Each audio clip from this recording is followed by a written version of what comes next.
Welcome back Jahangir بدر صاحب، break پہ جانے سے پہلے وسیم اختر صاحب نے کہا، جو آپ کی ایک کولیشن پارٹنر بھی حکومت میں، کہ ابھی بھی نوٹیفیکیشن فوج کی مرضی کے بغیر جاری نہیں ہو رہے. کیا یہ حقیقت ہے؟ ہو سکتا ہے کوئی ایسے نوٹیفیکیشن ہو جہاں پہ جو دنیا میں جو ڈیسیژن میکنگ ہے نا، اس میں تمام ادارے مل کے کام کرتے ہیں، پھر اس کو گورننس کہتے ہیں. پاکستان میں ابھی جو گورننس ہے، اس پہ پاکستان پیپلز پارٹی کی جو پالیسی ہے، اس پہ پاکستان پیپلز پارٹی نے کیٹاگوریکلی یہ پالیسی اپنائی ہے کہ کنسنسس، کہ اس میں تمام پولیٹیکل پارٹیز کے ساتھ مل کے، جیسے 18ویں ترمیم ہوئی، فوج بھی ایک پولیٹیکل پارٹی ہے جس کا کنسنسس لیا جائے. کئی انٹرنیشنل ڈیسیژن ہو سکتے ہیں جس پہ جو ہے ان کی مرضی کے ساتھ مل کر فیصلے لیے جاتے ہیں. ابھی جو ٹیررزم کے خلاف جنگ ہے، اس پہ فوج کے ساتھ مل کر ڈیسیژن کر کے ٹیررزم کے خلاف جنگ جیتی جو ہے ملک میں، سب کو ساتھ لے کے ڈیسیژن میکنگ ہوئی ہے. اور پھر یہ جو بیان جو آپ کہہ رہے ہیں، اس کو آپ دیکھیں ایک ایسے وقت میں ہے، مجھے بڑا عجیب لگا یہ. ایک ایسے وقت میں یہ کہتے ہیں کہ مارشل لا لگے، جبکہ chief of the army staff جو ہے نا، انہوں نے ایک سے زیادہ دفعہ کچھ اور کہا ہے. وہ کہتے ہیں کہ پاکستان کے عوام اور فوج پاکستان مل کر یہاں پر جمہوریت کو مستحکم کریں گے. تو اس وقت میں ایک ایسے بیان کا ایک اینٹی تھیسس کے طور پہ آنا جو ہے، وہ یوں مجھے لگتا ہے جیسے جو حقائق سے دور بیٹھے ہوئے جو ہے، کوئی سمجھ نہیں آ رہی کہ پاکستان میں جو ہے ڈس آرڈرز، ان کا شاید ایک ہی حل رہ گیا ہے کہ مارشل لا. تو اس طرح قیادتیں جو ہے وہ تو چیلنجز کو قبول کرتی ہے. یہ بیان جو ہے یہ فوجیوں کو انسائٹ کرنے کے مترادف ہے؟ بالکل جی، یہ تو میرے سمجھ بغاوت کی حد تک ہے. اور یہ اصل میں کچھ لوگوں کو ذہن میں ایک کیڑا ہے، بہت سارے لوگوں میں، الطاف حسین نے کیا بغاوت کروانے کی میں عرض کرتا ہوں کہ بنگلہ دیش ماڈل پہ ہم یہاں پھر جمہوریت کو ڈیریل کریں اور پھر دوبارہ 5-10 سال کے بعد اس کو جمہوریت کو بحال کریں، جیسے بنگلہ دیش میں ہوا تھا. یہاں تو جمہوریت بحال ہو چکی ہے.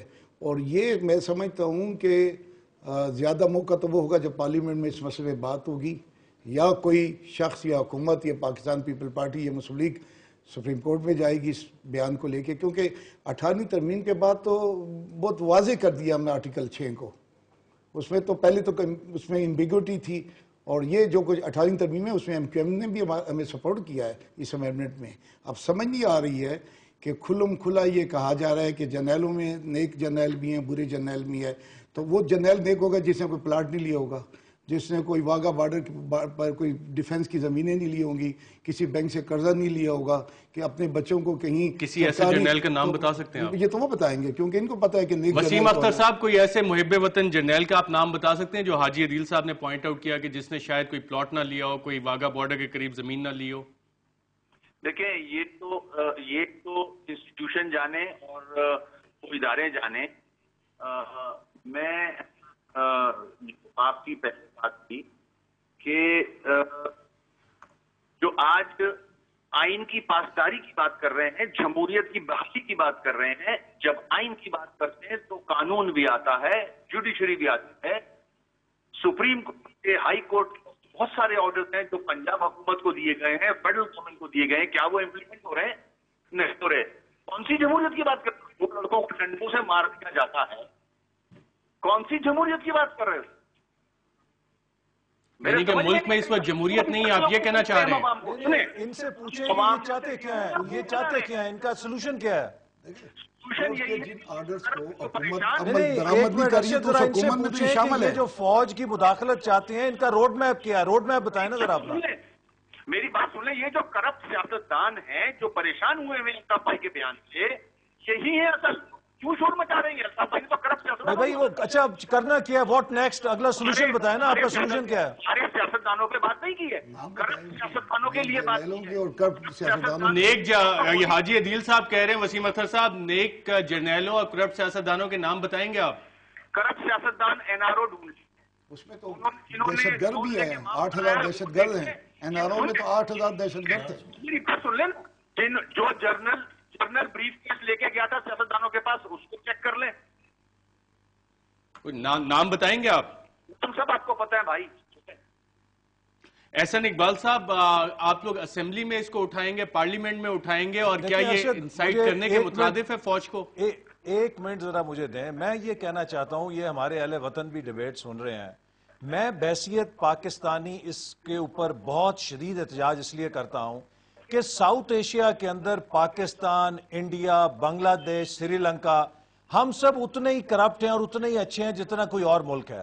اگر انڈیا کے اندر ڈیموکریسی چل سکتی ہے، بنگلہ دیش نے بھی ڈیموکریسی کے اوپر واپس سجدہ سہو کر لیا ہے، سری لنکا میں چل سکتی ہے ڈیموکریسی، یہ لوگ جو 63 سال سے پاکستان کو اس نورانی قاعدے سے آگے نہیں چلنے دینا چاہتے کہ martial law democracy, martial law democracy, 63 سال ہو گئے اس کھیل کو دفن ہو جانا چاہیے۔ اب دنیا کے اندر ملکوں کی ترقی کا صرف ایک ہی راستہ ہے، حتیٰ یہ کہ ترکی جیسا ملک، انڈونیشیا جیسا ملک کہ جہاں پہ فوجوں کے کانسٹیٹیوشنل رولز تھے، انہوں نے بھی یہ سبق پڑھ لیا ہے کہ سوائے سول اداروں کی بالادستی اور سول اداروں کی مضبوطی کے ترقی کا کوئی اور راستہ نہیں ہے۔ یہ ہمیں پھر جہالت کی طرف لے کر جانا چاہتے ہیں، اندھیروں کی طرف لے کے جانا چاہتے ہیں۔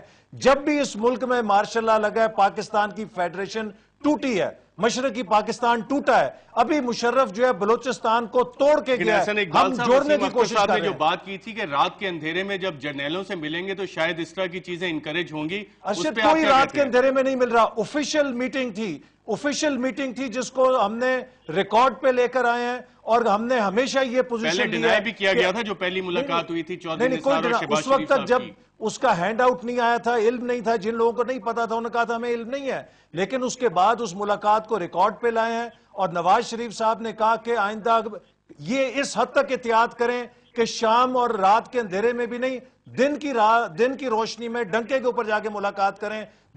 ہم تو اس سے اتنے محتاط ہیں اور ہم سمجھتے ہیں کہ پاکستان کی اس فیڈریشن کو جسے جنرل مشرف کھوکھلا کر گئے ہیں، اگر ہم نے بچانا ہے تو مارشل لا کے سائے سے بھی بچنا چاہیے۔ آپ کو یاد نہیں ہے کہ یہی فوج کا حالت ہو گئی تھی کہ ان کے افسر جو ہیں سٹاف کاروں میں شہروں میں نہیں آ سکتے تھے۔ اب اگر فوج ڈی پولیٹیسائز ہوئی ہے، اس کی عزت بحال ہو رہی ہے، تو یہ پھر فوج کو اس دلدل میں سیاست کے دھکیل کے فوج کو بھی تباہ کرنا چاہتے ہیں اور پاکستان کی فیڈریشن کو بھی تباہ کرنا چاہتے ہیں۔ بالکل، پتہ نہیں فوج ان کو کا اصل دلدل ایجنڈا میں کیا ہے۔ کیا واقعی دھکیلا جا رہا ہے، اس پہ مزید گفتگو کریں ایک وقفے کے بعد۔